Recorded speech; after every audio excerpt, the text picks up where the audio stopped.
So now that you learned about positive and negative, we are going to make a positive and negative pumpkin. So you can see that this side actually was in this part of the black paper. I cut it and I flipped it out.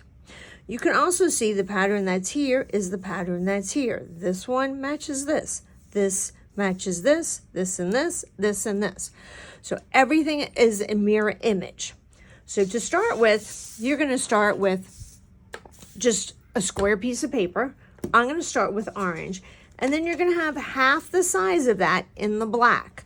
This is where you're going to cut out half of your pumpkin. That's all you need. So you start up here with the stem.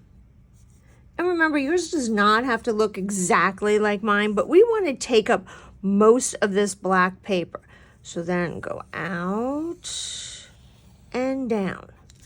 Now you're going to take this and you're going to cut this out.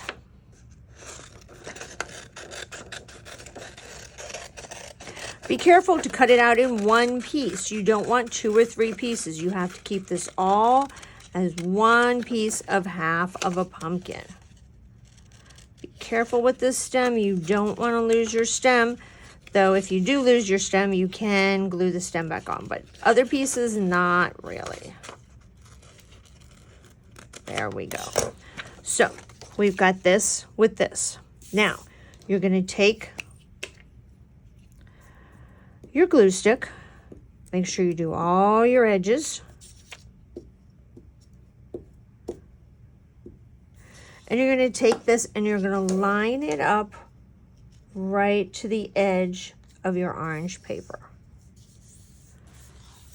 Now, this fit right in here, right? So now what you want to do is you're going to put the glue right on this piece and make sure you get the stem. And then you're going to flip it out. So you're going to take it, match it up there to here, and press it down. Now see how you have the straight line going right down the center? So this is your positive and negative pumpkin. Now, I'm going to give you an idea of a bunch of different patterns. You could even make some of your own patterns up, and you're going to do a pattern on each side. But the first thing I want you to do is I want you to divide your pumpkin into 3 sections. So each pumpkin must have at least 3 sections, which means you're making 2 lines. Then you're going to do the same thing on this side, and we're going to do it in white pencil. Then you're going to start your pattern. So whatever you do here, you're going to do here, just the opposite color. It should be easy, it should be fun, and I can't wait to see these hung up in the hallway.